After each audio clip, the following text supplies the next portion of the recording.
Hello everyone, welcome to your channel Vishesh academy by Neha. This is Neha. तो कैसे हैं आप सब? होप सो सब बढ़िया होंगे। तो गाइज़, आज से हम स्टार्ट कर रहे हैं अपनी एक पुरानी सीरीज़ को, जो मैंने बीच में छोड़ दी थी, लेकिन किसी कारणवश मैं उसको पूरा नहीं कर सकी। तो आज से हम एक रीस्टार्ट कर रहे हैं अपनी सीरीज़ को।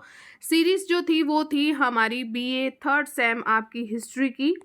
ठीक है, इसमें मैं आपको जो है करवा रही थी, हिस्ट्री करवा रही थी थर्ड सेम के विद्यार्थियों को। बीए थर्ड सेम के विद्यार्थियों के लिए ये जो है वीडियो रहेगी, और मैं उम्मीद करती हूँ कि आप अब जो है अब मेरा साथ बनाए रखेंगे। तो आज हम बात करेंगे अपने चैप्टर नंबर 3 की। चैप्टर नंबर 3 जिसका नेम है दिल्ली सल्तनत के राज्य उपकरण। इसकी जो प्लेलिस्ट है वो बनी हुई है, पहले के 2 चैप्टर मैं आपको करवा चुकी हूँ। तो अब जो है हम करेंगे आज का हमारा थर्ड चैप्टर, और इसी के साथ मैं आपको बता दूं कि बीए जो है 6 सेम जो है आपका, जो आपकी वर्ड हिस्ट्री है, वर्ड हिस्ट्री भी जो है आपको जल्दी ही चैनल पर दिख जाएगी। तो आप बस बने रहिए। अब कोई भी जो है मैं स्किप नहीं करूँगी, तो आपको डेली वीडियो जो है देखने को मिलेगी। तो चलिए वीडियो को स्टार्ट करते हैं, और वीडियो के एंड तक आप बने रहेंगे। तो दिल्ली सल्तनत के राज्य उपकरण। देखिए, हम दिल्ली सल्तनत के बारे में पहले पढ़ चुके हैं। जो दिल्ली सल्तनत है वो पूरी की पूरी जो है मुस्लिम्स जो थे, उसमें बहुत ज़्यादा मुस्लिम्स थे। मुस्लिम सत्ता जो है इसमें हमें दिखने को मिली है, और जो है पूरी की पूरी सत्ता जो थी वो इस्लाम के कानूनों पर आधारित थी। ठीक है, तो ये चीज़ आपको याद रखनी है। जितने भी सुल्तान जो है दिल्ली सल्तनत में आए हैं, जो उनकी जो सत्ता थी वो इस्लाम के कानूनों पर आधारित थी। और जो इसमें जो बड़ा जो पद माना जाता था वो माना जाता था खलीफाओं का। खलीफा शब्द जो है आपको बार बार देखने को मिलेगा। तो खलीफा खलीफा जो है वो बहुत ही इम्पोर्टेंट जो है इसमें रोल प्ले करता है। सुल्तान जो है वैधानिक रूप से स्वयं को ही खलीफे का जो है प्रतिनिधित्व और जो है अपना एक नायब मानते थे। जो भी सुल्तान गद्दी पर बैठे हैं वो खुद को क्या मानते हैं? खुद को जो है खलीफा का प्रतिनिधि मानते हैं और खुद को नायब मानते हैं।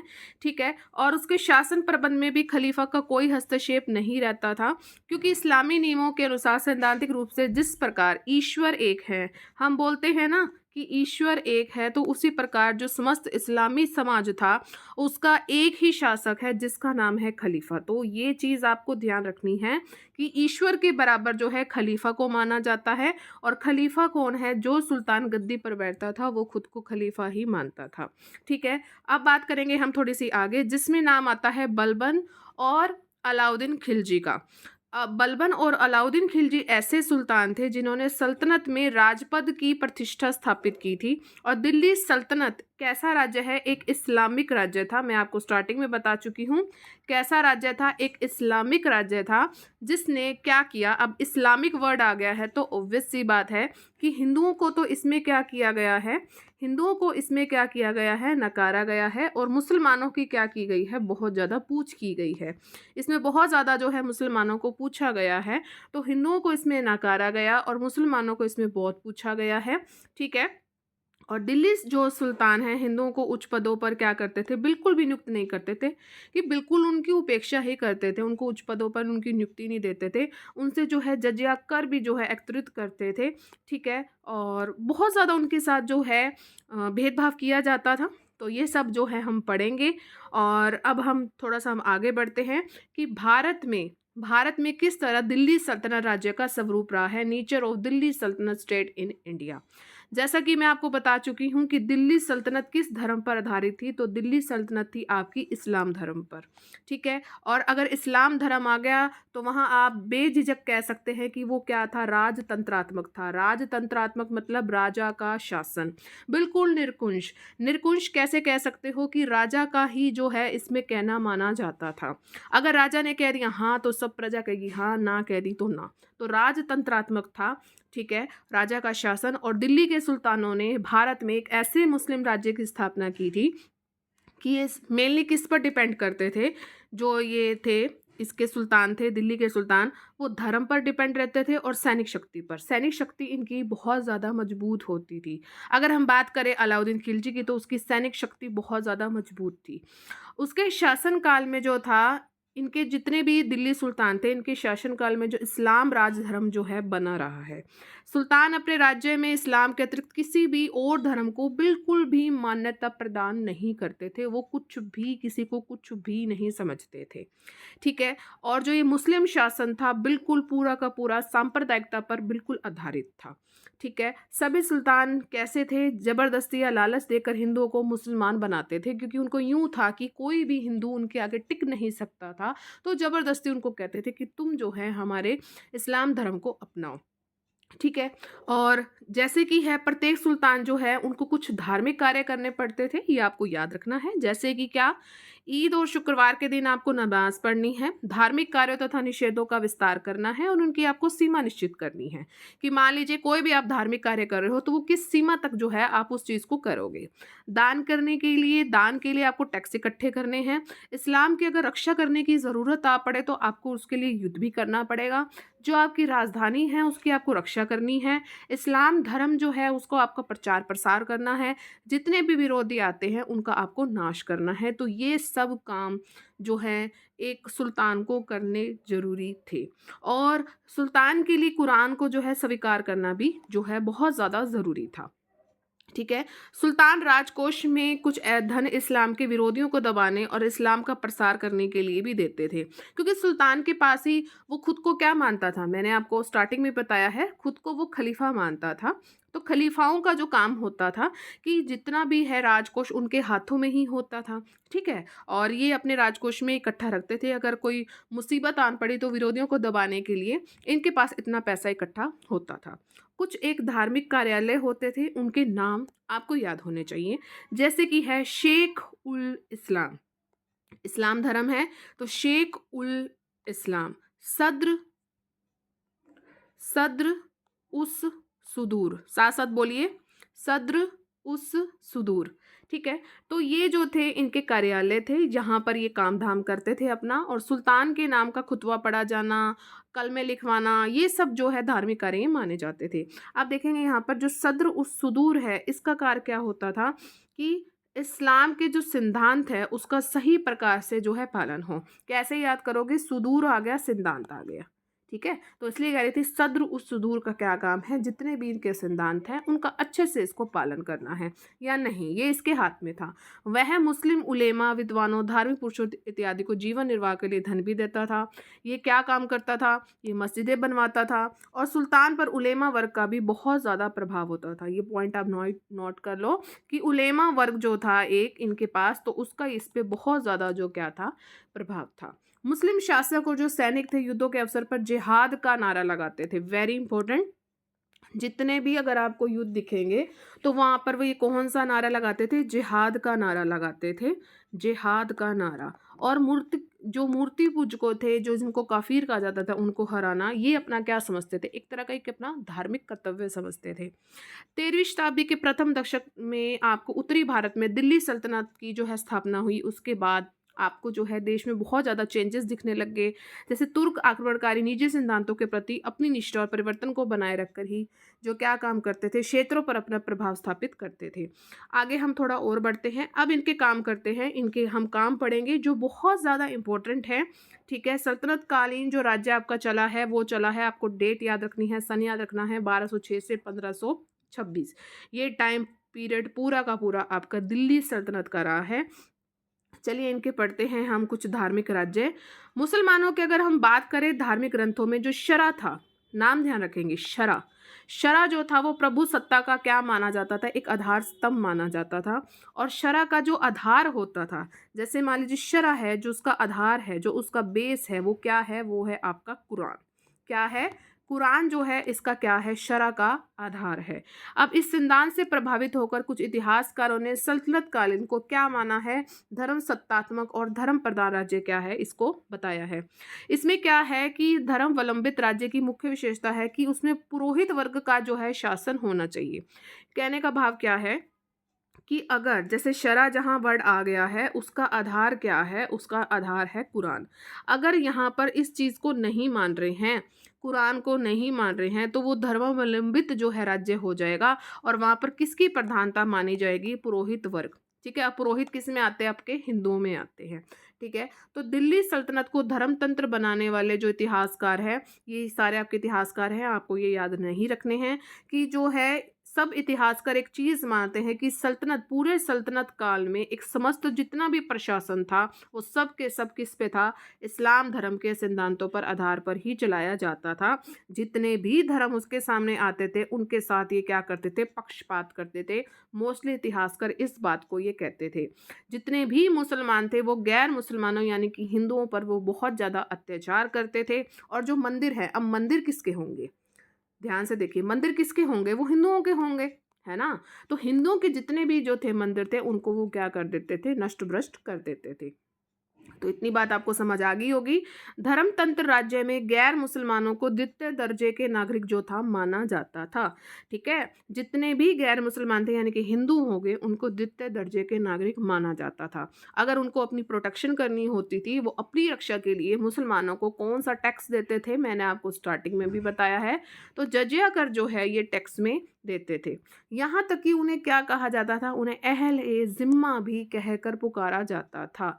कुछ पश्चात जो है कि इतिहासकारों ने मुस्लिम राज्य के स्वरूप को क्या बताया है, धार्मिक बताया है। ठीक है, तो इस तरह जो है आप इतनी चीज़ें आप याद रखोगे। कुछ मैं आपको बुक्स बता रही हूँ, ये आपने ज़रूर याद रखनी है। जैसे कि इतिहासकार है मिनहाज सिराज की पुस्तक जिसका नाम है तबगाते नासरी, बहुत इंपॉर्टेंट बुक, और आपको ये नाम जो है ध्यान रखना है, याद रखना है। मिनहाज सिराज की पुस्तक तबगाते नासरी, बरनी की थी तारीखे फिरोज शाही, तारीखे है फिरोज शाही। ठीक है, ये दो बहुत ज़्यादा इंपॉर्टेंट है। चलिए हम आगे बढ़ते हैं।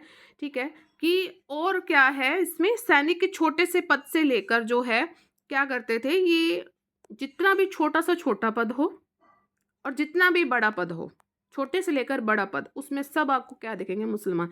इन शॉर्ट में अगर आपको बात बताऊं, कि अगर इसका निचोड़ बताऊं तो सिर्फ इतना ही है कि मुसलमान इसमें सर्वोपरि थे। आपको जो मैं मेन मेन पॉइंट्स बता रही हूँ जिस पे आपने फोकस रखना है लिखने के लिए, मुसलमान इसमें जो थे मेन थे। हिंदुओं को ये कुछ भी नहीं समझते थे। ठीक है, और जो क्या करते थे, जो हिंदू होते थे उनको बुलाते थे ये गैर मुसलमान। क्या बुलाते थे, गैर मुसलमान। इनसे कौन सा टैक्स लेते थे, इनसे लेते थे जजिया कर। इनका उत्पीड़न भी करते थे और ये क्या करते थे, मंदिरों को क्या करते थे, उनका क्या करते थे, भ्रष्ट कर देते थे, मूर्तियां भ्रष्ट कर देनी। ठीक है, तो ये चीज़ जो है आपने सारी याद रखनी है। प्रशासन पर जो है उल्मा वर्ग का बहुत ज़्यादा प्रभाव था, ये हम देख चुके हैं। जो बलबन आ गए हैं और अलाउद्दीन खिलजी जैसे सुल्तान उल्मा वर्ग को अधिक महत्व नहीं देते थे, तो ये चीज़ आपने ध्यान रखनी है। कौन से ऐसे दिल्ली सल्तनत में दो सुल्तान रहे हैं जिन्होंने उल्मा वर्ग को बिल्कुल भी नहीं पूछा, तो वो थे बलबन और अलाउद्दीन खिलजी। ठीक है, अब बात करेंगे हम सैनिक राज्य की। सैनिक राज्य में क्या है, दिल्ली सल्तनत को मात्र एक सैनिक राज्य मानते हैं। भारत में मुस्लिम राज्य जनता की स्वीकृति पर आधारित नहीं होती थी। जितनी भी इनकी शक्ति होती थी वो किस पर निर्भर करती थी, वो निर्भर करती थी सैनिक की शक्ति पर। सैनिक कितने मजबूत है, कितना उनका टाइम पीरियड रहा है, कितने वो किस काम को सक्षम हैं, तो ये सब चीज़ें उस उनके टिकी होती थी। उनकी स्थायित्व, कितने वो परमानेंट रहे हैं। क्योंकि जो अलाउद्दीन खिलजी हैं उसने तो क्या किया था, सैनिकों को वेतन देना स्टार्ट कर दिया था। तो ये चीज़ सबको डिपेंड करती है कि आप अपने सैनिकों को कैसे रखते हैं उस सैनिक टुकड़ी में।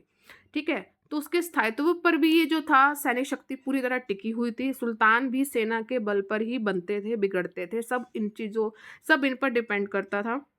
ठीक है, उत्तराधिकारी जो युद्ध हो गए, विजय प्राप्त करने वाला ही सुल्तान बनता था। ये सब चीज़ें आपको याद रखनी है। जितने भी देश के अंदरूनी हिस्से हैं उसमें सामरिक महत्व वाले स्थानों पर सैनिक क्या बनाते थे, सैनिक छावनियाँ जो है इसमें क्या करी गई हैं, स्थापित की गई थी सैनिक छावनियाँ।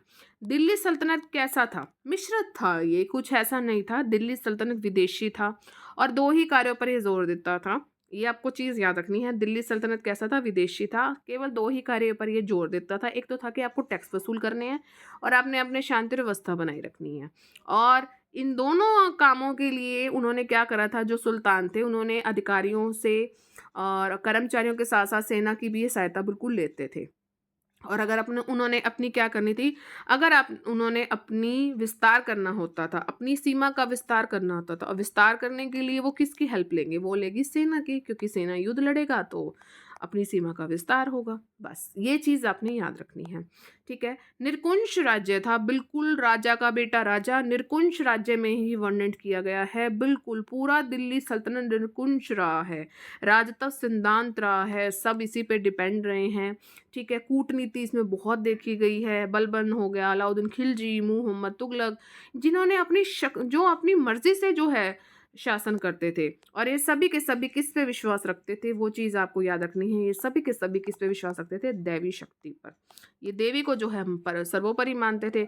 बलबन ने एक बहुत अच्छा काम अपने टाइम में इनके लिए किया था, जो अपने शिष्टाचार बनाए रखने के लिए इसने सिजदा सिजदा जो सर झुकाकर आपने जो है अपना मतलब राजा को मतलब उनके आगे सिर झुकाना है।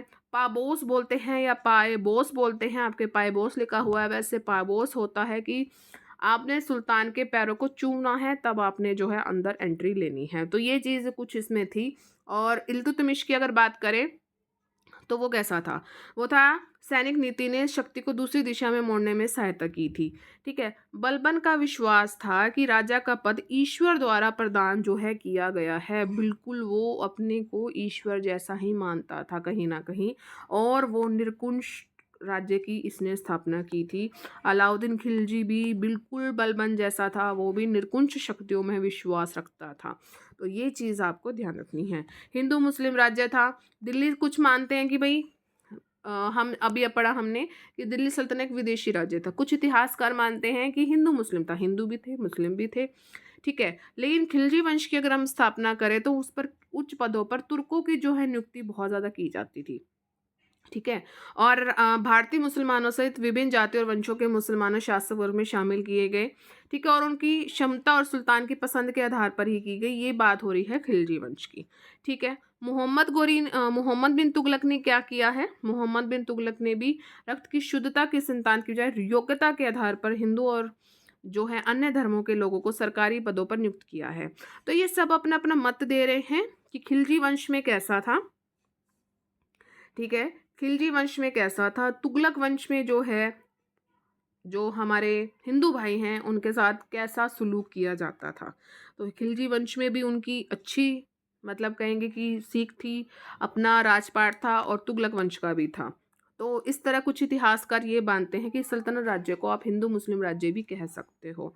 लेकिन कुछ ना कुछ इतिहासकार इस चीज़ का भी जो है खंडन करते हैं कि हम इस चीज़ को बर्खास्त करते हैं कि ऐसा कुछ भी नहीं था, पूरा का पूरा जो है मुसलमान वर्ग था, ठीक है। अब बात करेंगे हम खलीफा के साथ संबंध कैसा था। इस्लामी प्रभुसत्ता के अनुसार सरकार के जो संसार के जितने भी मुसलमान हैं उनका एक ही शासक होता था, वो था खलीफा। मैं आपको खलीफा के बारे में सब कुछ चीज़ें बता चुकी हूँ, वही का वही इसमें लिखा हुआ है, ठीक है। और ये आपने चीज़ याद रखनी है कि जो इल्तुतमिश थे और गयासुद्दीन तुगलक अपने आप को वो क्या कहकर कहते थे कि अमीर उल मोमिन, अर्थात खलीफा का वो सहायक मानते थे। ये याद रखना है कि वो अपने आप को क्या कह के बुलाते थे, अमीर उल मोमिन। ये आप ज़रूर लिखेंगे, अमीर उल मोमिन, ठीक है। तो ये आगे है। बलबन अपने आप को अल्लाह के बाद दूसरा सबसे व्यक्ति मानता था। उसने जिल्ला इलाही ईश्वर की छाया की उपाधि धारण की थी। ये जो उपाधियां मैं आपको बता रही हूँ, ये उपाधियां बहुत ज़्यादा इम्पोर्टेंट हैं, ठीक है। तो बलबन अपने आप को क्या कहता था कि वो अल्लाह के बाद वो अपने आप को, कई बुक्स में तो लिखा हो कि वो अल्लाह ही मानता था खुद को। तो अल्लाह के बाद वो सबसे महत्वपूर्ण व्यक्ति मानता था। जिल अल्लाह, तो आपने याद रखना है जुल अल्लाह, ईश्वर की छाया वो खुद को मानता था। और अलाउद्दीन खिलजी ने क्या माना है, क्या उपाधि धारण की है उसने, यामीन उल खिलाफत और नासिर ए अमीर उल मोमिनीन और यामीन उल खिलाफत इसने उपाधि धारण की है, ठीक है। और मोहम्मद तुगलक ने क्या काम करा है, उसने शाही खुतबा में खलीफा का नाम नहीं लिया, जबकि सुल्तान बलबन ने खुतबा में खलीफा को स्थान दिया था। ये छोटी छोटी चीज़ें हैं जो आपको याद रखनी है, ठीक है। चलिए आगे बढ़ते हैं, थोड़ा राजतव संबंधी सिद्धांत देखते हैं। जितने भी आपके सुल्तान थे वो सब के सब किस में विश्वास रखते थे, वो सब के सब विश्वास रखते थे दैवी शक्ति में। दैवी शक्ति से ही राज्य उन्हें दैविक शक्ति से ही प्राप्त था। राज्य का प्रधान कौन होता था, वो सुल्तान होता था। वो खुद को अल्लाह का प्रतिनिधि समझता था। और इसमें जो मेन बात आपको याद रखनी है कि जो इल्तुतमिश था उसने अपने राजतव को चलाने के लिए किसका गठन किया था, चालीसा, चालीसा का गठन किया था। और चालीसा में कौन इंक्लूड था? बलबन। ठीक है, तो बलबन ने राज्य के दैवीय सिद्धांत का जो है इसमें पालन किया था। ठीक है, तो ये चीज़ें आपको ध्यान रखनी है। मैं आपको बस मेन ही बात करवा रही हूँ कि बलबन ने अपने दरबार को ईरानी ढंग से सजवाया था, ये भी आप लिख सकते हैं। हाँ जी, बलबन के बाद ऐसा कौन सा व्यक्ति था? देखिए, बलबन का नाम आ रहा है ज़्यादा और अलाउद्दीन खिलजी का नाम आ रहा है। तो बलबन के बाद अलाउद्दीन खिलजी ने राजतत्व के सिद्धांत को अधिक प्रतिष्ठा प्रदान की है। बिल्कुल, वो दैविक शक्ति पर और निर्गुणता पर वो बहुत ज़्यादा क्या देता था? विश्वास रखता था। उसकी इच्छा ही कानून था, जो ये चीज़ें बोल दे वो आपको माननी पड़ेगी। कठोरता की नीति अपनाता था। और मोहम्मद बिन तुगलक, गयासुद्दीन तुगलक, मोहम्मद तुगलक, ये भी सुल्तान की जो है स्वेच्छाचारिता और निरंकुशता पर इन्होंने बहुत ज़्यादा जो है बल दिया है। अगर बात करें हम सैयद और लोदी वंश की, तो उनकी जो है उनके समय में राजतत्व की प्रतिष्ठा को बहुत ज़्यादा गहरा धक्का लगा है। कैसे? क्योंकि जितने भी इसमें राजा आए हैं वो बिल्कुल निकम्मे थे, सिकंदर लोदी को छोड़कर। ये नाम आप ध्यान रखेंगे। सिकंदर लोदी जो थे, लोदी वंश के बहुत ही जो है वीर थे, वीर जो सैनिक थे। ठीक है, वीरता की जो एक निशानी थी वो, तो सिकंदर लोदी बहुत इंपॉर्टेंट सुल्तान थे उसमें। ठीक है, बाकी जितने भी थे वो सब कुछ निकम्मे थे, वो विलासपूर्ण अपना जीवन व्यतीत करते थे। तो ये चीज़ें इसमें लिखी हुई हैं। ठीक है, तो आज के लिए सिर्फ इतना ही है। देखिए, ये रहेगा हमारा पार्ट 1। पार्ट 2 में कल हम करेंगे दिल्ली के सुल्तानों का शासन प्रबंध। तो इस तरह ये हमारी सीरीज चलती रहेगी। तो कैसा लगा ये सेशन? उम्मीद है अच्छा लगा होगा। अगर आपको ये सेशन अच्छा लगा है तो अब सब आप क्या करेंगे? प्लीज़ आप सभी अब लाइक ज़रूर करके जाएंगे। अब लाइक बटन ज़रूर दबाएं। शेयर आप मैक्सिमम करें, आपके जितने भी एजुकेशनल ग्रुप हैं और बीए के ग्रुप हैं मेनली। सब्सक्राइब का रेड बटन उसे ज़रूर प्रेस करना। ऑल पर ज़रूर क्लिक करना, ताकि चैनल पर जितनी भी वीडियोस आएँ उसकी नोटिफिकेशन आपको टाइम टू टाइम मिलती रहे। अब कोई भी वीडियो स्किप नहीं होगी, कुछ भी दिन स्किप नहीं होगा। कोशिश पूरी रहेगी, कोशिश क्या करेंगे कि हाँ मैं आपको डेली वीडियो अब प्रोवाइड करूँ। और चैप्टर्स को हम जल्दी कंप्लीट करेंगे, क्योंकि है एक तो है दिसंबर में आपके एग्ज़ाम है, एक 4 दिसंबर को, एक 5 दिसंबर को है, दोनों का ही है। तो कोशिश रहेगी कि हम जल्दी जल्दी कंप्लीट कर लें। एक अच्छा, जिनकी प्रैक्टिस हो गई है, जिन्होंने अच्छे से रीड कर लिया है चैप्टर को, वो वीडियोस को ज़रूर देखें। एक अच्छी जो है आपकी रिवीजन हो जाएगी। सबसे मेन बात है कि आपकी मेन रिवीजन हो जाएगी, रिवीजन वर्क जो है बहुत अच्छे से हो जाएगा। दूसरा, अगर किसी ने कोई चैप्टर नहीं पढ़ा तो एक अच्छी उनकी सोच डेवलप हो जाएगी कि हाँ, उनको अपने पेपर्स में लिखना कैसे है। ठीक है, तो चलिए मिलेंगे अपने नेक्स्ट सेशन में। Till then, thank you so much for watching. Bye bye guys and take care.